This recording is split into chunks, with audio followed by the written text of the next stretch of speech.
Assalamualaikum Sobat Football United, ringan amatiran ala gua. Seperti biasa setelah pertandingan ada rating pemain Manchester United satu-satu menghadapi Real Sociedad.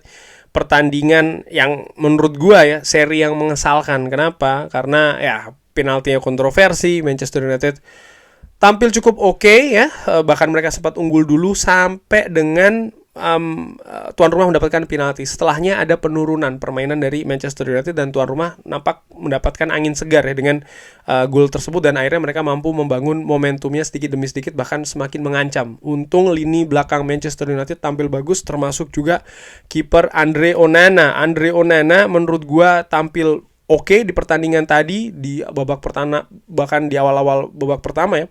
Dia sangat percaya diri mengecoh pemain penyerang dari Real Sociedad ketika Andre Onana ini mengontrol bola, melakukan 2 penyelamatan penting, bahkan ada 3 high claims ya, ataupun dia mengamankan bola di udara dengan bagus, terutama di babak pertama. Crossing yang diandalkan oleh Real Sociedad setelah mereka mengalami kebuntuan, menurut gua ini mampu dibaca dengan bagus oleh Andre Onana. Sayang dia tidak mampu menahan penalti, tapi menurut gua ya penalti ya ini merupakan hal yang tidak mudah ya bagi penjaga gawang. Passing akurasi 55%, long ball 20 dilakukan 7 kali yang berhasil, ground duel 100%, aerial duel juga 100%.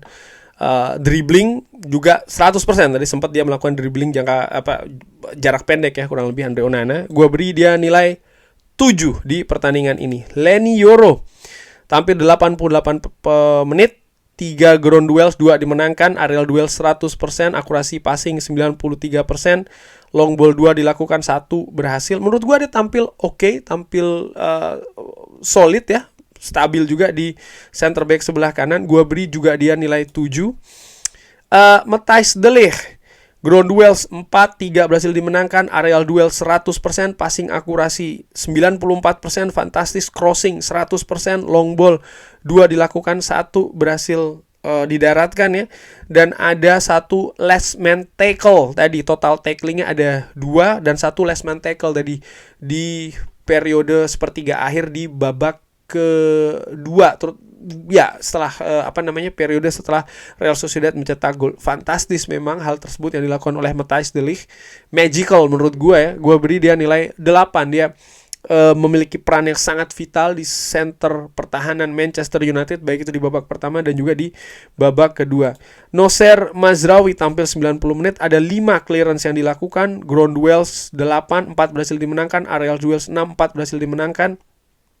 Ada 3 total tackling yang dilakukan, passing akurasi 86%, 5 kali long ball, 4 yang berhasil. Dia cukup solid juga mengawal sisi kiri pertahanan Manchester United ya, karena beberapa kali Patrick Dorgu cukup sering sih sebenarnya melakukan overlap, dan ya Noussair Mazraoui menurut gue cukup bagus dalam mengawal sisi kiri Manchester United, terutama dari serangan-serangan Takefusa Kubo misalnya.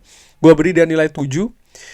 Casemiro tampil 90 menit, 82% passing akurasi, 8 kali long ball, 5 yang berhasil. Cukup aktif dalam melakukan duel, total 15 duel yang dilakukan, 8 berhasil dimenangkan.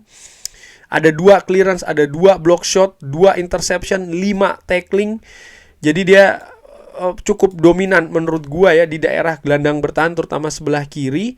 Tampil cukup oke di babak pertama dan juga di babak kedua, sampai dengan situasi fisiknya menurut gua mulai terkuras. Di situ terlihat ada penurunan dari seorang Casemiro. Tapi di babak pertama utamanya ya, gua menilai bahwa Manchester United yang bisa memberikan perlawanan lini tengah menghadapi pemain-pemain tengah Real Sociedad ini juga karena peran dari Casemiro. Gua beri dia nilai 7. Bruno Fernandes, ada 1 umpan kunci, 12 long ball, 5 yang berhasil. Ada 1 shot on target, 1 off target. Ground duels 4, 1 yang berhasil dimenangkan, 2 aerial duels tapi tidak ada yang berhasil dimenangkan. Gua menilai peran dari Bruno Fernandes tadi tertahan ya. Dia tidak cukup sering untuk mendistribusikan bola secara bagus ke lini depan, baik itu di babak pertama maupun babak kedua. Secara rata-rata pergerakannya lebih banyak tertahan di lini tengah. Menurut gua mungkin ini juga instruksi, karena ya pemain partnernya di lini tengah, yaitu adalah seorang Casemiro yang ya Casemiro memiliki kesulitan untuk mengcover area yang cukup luas. Tapi gue menilai secara keseluruhan peran dari Bruno Fernandes kurang maksimal di pertandingan ini, sehingga gue beri dia nilai 7 saja. Dan ya ada satu kartu kuning juga yang didapatkan oleh seorang Bruno Fernandes. Diogo Dalot di kanan, positioningnya cukup bagus di babak pertama, tapi bagaimana keputusan akhirnya nih sering kali tidak bagus di babak pertama.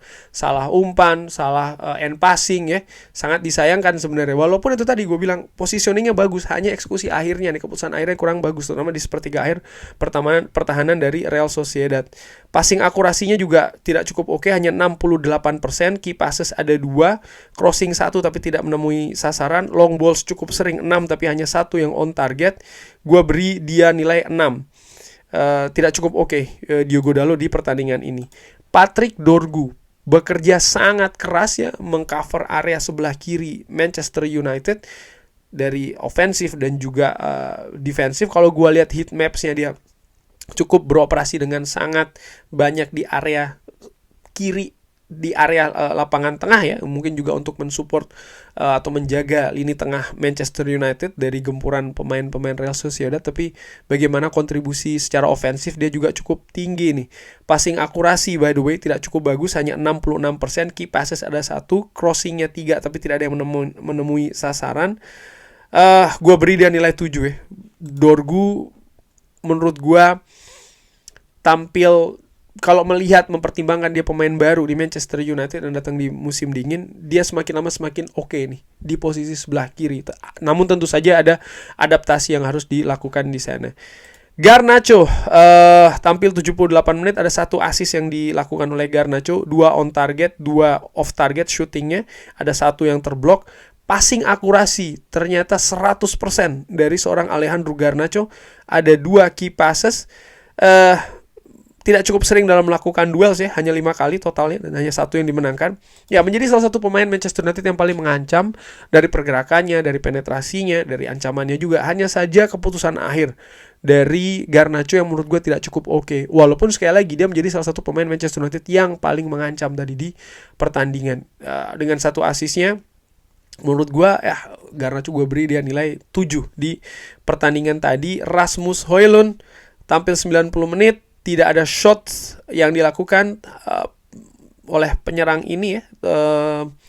73% passing akurasinya, ada 3 umpan kunci tapi yang dilakukan tidak cukup sering juga melakukan duel, hanya 7 dan 1 yang dimenangkan. Gue beri dia nilai 6.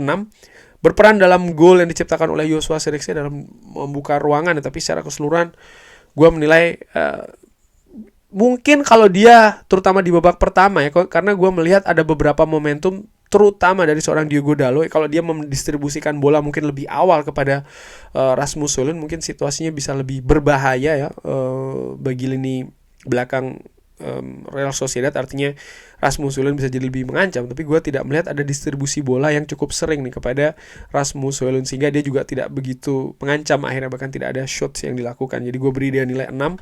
Joshua Zirkzee menciptakan 1 gol, 88 menit dia bermain, 1 gol yang diciptakan, 1 shot on target, 1 off target, 1 yang terblok, dribbling 100%, big chance misses-nya ada 1. Passing akurasi 78%, ground duels cukup lumayan nih, 12 kali, 7 berhasil dimenangkan. Gue beri dia nilai 7 ya, tampil cukup oke. Joshua Zirkzee membantu lini tengah juga, membantu penyerangan juga. Namun menurut gue lebih banyak dia juga turun ya ke lini tengah kalau dilihat dari heat maps, karena seperti gue katakan di preview, lini tengah ini sangat penting sekali di pertandingan tadi untuk dimenangkan ya, paling tidak untuk diberikan perlawanan yang bagus lah. Dan Manchester United nampaknya yang menempatkan, ataupun Ruben Amorim yang menempatkan Joshua Zirkzee ini juga supaya banyak membantu lini tengah, dan so far tadi cukup oke, dan bahkan Joshua Zirkzee mampu mencetak gol. Gue beri dia nilai 7. Pemain pengganti yang akan gue beri nilai hanya Christian Eriksen, karena Lindelof dan juga Toby Collier hanya bermain 2 menit. Christian Eriksen yang tampil menggantikan seorang Garnacho, tampil 12 menit, passing akurasi 100% ya. Ground duels juga 100%. Gue beri dia nilai 6 untuk tampilannya selama 12 menit. Secara keseluruhan ada beberapa pemain menurut gue yang tampil bagus tadi. Matthijs de Ligt tampil oke. Andre Onana pun juga tampil bagus. Garnacho tampil mengancam, tapi ada yang kurang menurut gue ya keputusan-keputusan akhirnya. Joshua Zirkzee pun terlepas dari golnya, tapi gue merasa dia harusnya bisa lebih mengancam lagi, terutama ada beberapa momentum ataupun peluang bahkannya di babak pertama. Secara keseluruhan pemain menurut gue yang tampil buruk atau jelek Diogo Dalot kalau gue harus milih ya. Dan man of the match-nya menurut gue secara ringan amatiran antara dua nih, antara Andre Onana atau Matthijs de Ligt. Ya Andre Onana yes kebobolan penalti, tapi penalti adalah penalti menurut gue, tapi bagaimana dia melakukan banyak penyelamatan, momentum yang pas, memotong crossing, cukup percaya diri dalam menerima bola di area kiper, tampil cukup oke. Andre Onana tampil bagus di pertandingan tadi, tapi gue lebih memilih seorang Matthijs de Ligt yang memang menjadi semacam gue bisa bilang jenderal betul ya di lini pertahanan Manchester United, tampil sebagai center back yang tengah, dan menurut gue dia memberikan kesulitan di lini belakang Manchester United. Kurang lebih seperti itu. Bagaimana menurut Sobat Football United? Seperti biasa silahkan drop di kolom komen. Terima kasih sudah menyaksikan. Jangan lupa like, share, dan juga subscribe. Wassalamualaikum warahmatullahi wabarakatuh. Thank you.